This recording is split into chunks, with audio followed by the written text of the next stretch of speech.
হাসিনার বিরুদ্ধে ট্রাইব্যুনালে অভিযোগ দাখিল রোববার। নির্বাচন নিয়ে ভারতের মন্তব্য, প্রতিবাদ জানান জামায়াত। নারী পুরুষ নির্বিশেষে সবাই সমান নিরাপত্তা পাবে, বলেছেন জামায়াত আমির। আসলে আমরা মানুষ চিনতে ভুল করেছি, মনে করছেন গয়েশ্বর। জাস্টিস পার্টির কমিটি গঠন, সভাপতি সালেহ উদ্দিন এবং সম্পাদক মনসুর আলম। এতক্ষণ শুনছিলেন সংবাদ শিরোনাম, এবারে বিস্তারিত।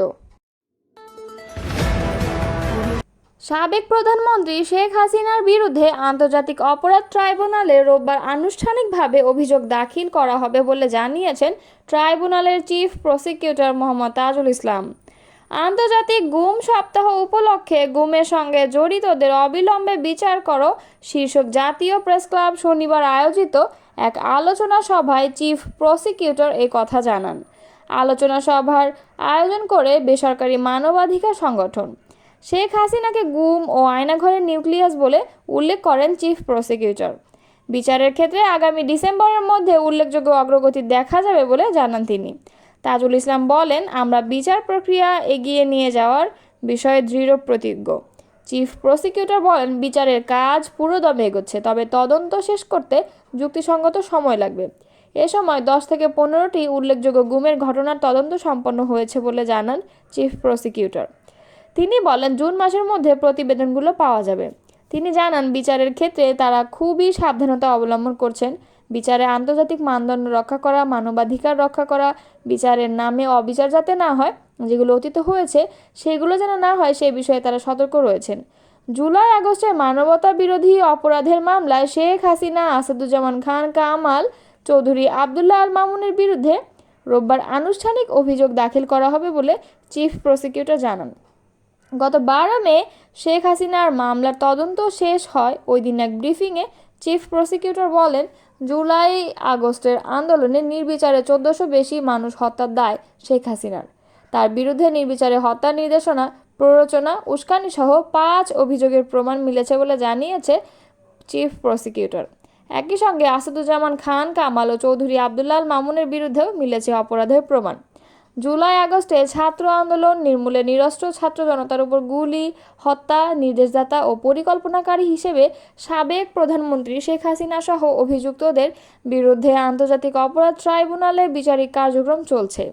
এরপর নোবেলজয়ী ডক্টর মোহাম্মদ ইউনূসের নেতৃত্বে গত বছরের 8 আগস্ট অন্তর্বর্তী সরকার দেশ পরিচালনার দায়িত্ব নেয় এবং জুলাই আগস্টের আন্দোলন নির্মূলে পরিচালিত মানবতা বিরোধী অপরাধের বিচার হচ্ছে আন্তর্জাতিক অপরাধ ট্রাইব্যুনালে। ভারতের পররাষ্ট্র মন্ত্রণালয়ের মুখপাত্র রণধীর জয়সওয়াল বাংলাদেশ দ্রুত সময়ের মধ্যে নির্বাচন দেখতে চায় ভারত মর্মে যে মন্তব্য করেছেন তার নিন্দা ও প্রতিবাদ জানিয়েছে বাংলাদেশ জামায়াতে ইসলাম। শনিবার এক বিবৃতিতে দলটির ভারপ্রাপ্ত সেক্রেটারি জেনারেল মাওলানা এটিএম মাসুম এই প্রতিবাদ জানান। তিনি বলেন, গত বৃহস্পতিবার ভারতের পররাষ্ট্র মন্ত্রণালয়ের মুখপাত্র রণধীর জয়সওয়াল এক সাপ্তাহিক সংবাদ সম্মেলনে বাংলাদেশে দ্রুত সময়ের মধ্যে নির্বাচন দেখতে চায় বলে জানিয়েছেন। বাংলাদেশের মতো একটি স্বাধীন সার্বভৌম রাষ্ট্রের অভ্যন্তরীণ বিষয়ে ভারতের পররাষ্ট্র মন্ত্রণালয়ের মুখপাত্রের এ ধরনের মন্তব্য বাংলাদেশের অভ্যন্তরীণ বিষয়ে হস্তক্ষেপ বলে মনে করছে। তিনি বলেন, ভবিষ্যতে বাংলাদেশের অভ্যন্তরীণ বিষয়ে মন্তব্য করার ক্ষেত্রে জাতিসংঘ সনদ মেনে চলার জন্য আমরা ভারত সরকারের প্রতি আহ্বান জানাচ্ছি। সেই সঙ্গে ভারতের পররাষ্ট্র মন্ত্রণালয়ের মুখপাত্রের অযাচিত ও আপত্তিকর মন্তব্যের বিরুদ্ধে নিন্দা ও প্রতিবাদ জানানোর জন্য আমরা বাংলাদেশ সরকারের প্রতি আহ্বান জানাচ্ছি।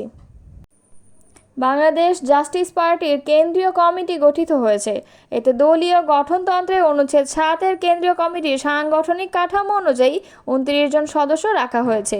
সম্প্রতি গঠিত এই কমিটির সভাপতি হিসেবে দায়িত্ব পেয়েছেন ডক্টর সৈয়দ জাভেদ মোহাম্মদ সালাউদ্দিন, আর সাধারণ সম্পাদক হয়েছেন মোহাম্মদ মানসুর আলম শিকদার। এছাড়া কমিটির নির্বাহী সভাপতি হয়েছেন শহীদুল ইসলাম হাওলাদার, সহসভাপতি রফিকুল ইসলাম এবং রাশেদা সরকার, বিনা ও ফজলুর রহমান। এছাড়া দলটির যুগ্ম সাধারণ সম্পাদক হয়েছেন মিসেস তানিয়া মুসলিম মুক্তা। বিভিন্ন বিষয়ক সম্পাদক প্রকৌশলী একে আখতারুজ্জামান ও তথ্য সংরক্ষণ বিষয়ক সম্পাদক টগর চৌধুরী মুরাদ এবং সাংস্কৃতিক ও ক্রীড়া বিষয়ক সম্পাদক শাহান আক্তার।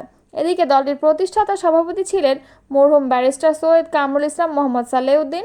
1981 সালে বাংলাদেশ জাস্টিস পার্টি আনুষ্ঠানিকভাবে তাদের কার্যক্রম শুরু করে।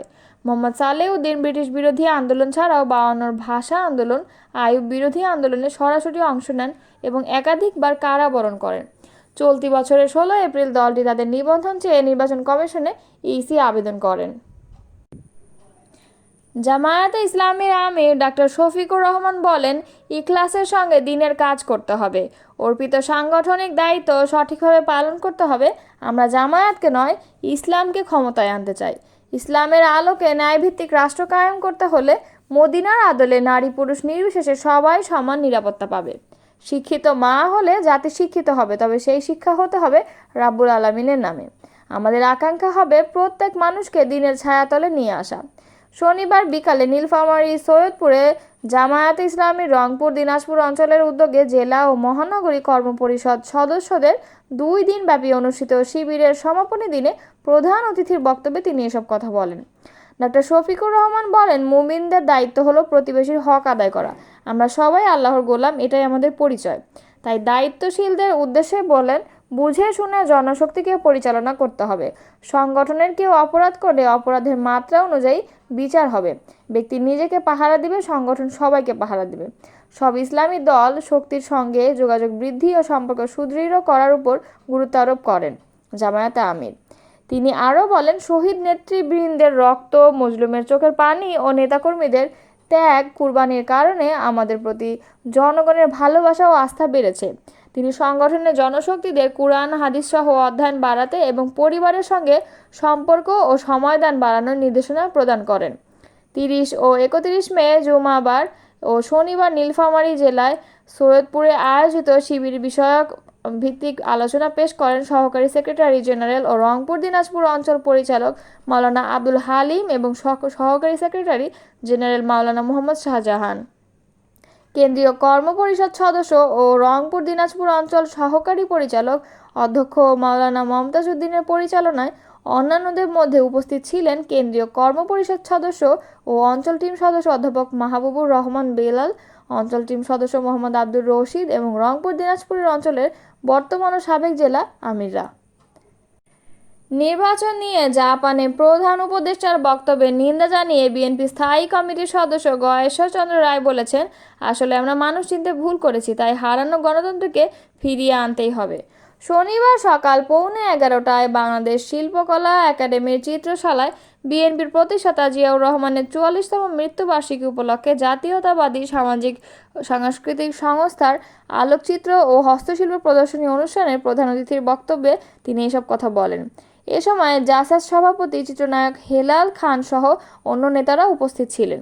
গয়েশ্বরচন্দ্র রায় বলেন, গণতন্ত্র প্রতিষ্ঠার জন্যই জুলাইয়ে ছাত্র জনতার অভ্যুত্থান হয়। গণ অভ্যুত্থানে বিজয়ের সুফল নির্দিষ্ট কিছু মানুষ ভোগ করতে চাইলে ইতিহাসে তাদের আস্থা করে নিক্ষিপ্ত হবে। তিনি বলেন, জিয়াউর রহমান জনগণ, দেশ ও গণতান্ত্রিক ব্যবস্থা প্রতিষ্ঠার জন্য কাজ করে গেছেন।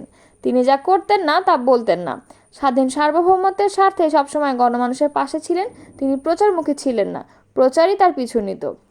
দেশের সত্যিকার সাংস্কৃতিক চর্চাকে এগিয়ে নিতে জাসাসকে আরও সক্রিয় হওয়ার আহ্বান জানান বিএনপি স্থায়ী কমিটির এই সদস্য। প্রদর্শনীতে বিশ্বের বিভিন্ন দেশের রাষ্ট্রপ্রধানদের কাছে জিয়াউর রহমানের হাতে লেখা চিঠি ও তার শাসনামলের বিভিন্ন চিত্রকর্ম প্রদর্শিত হয়।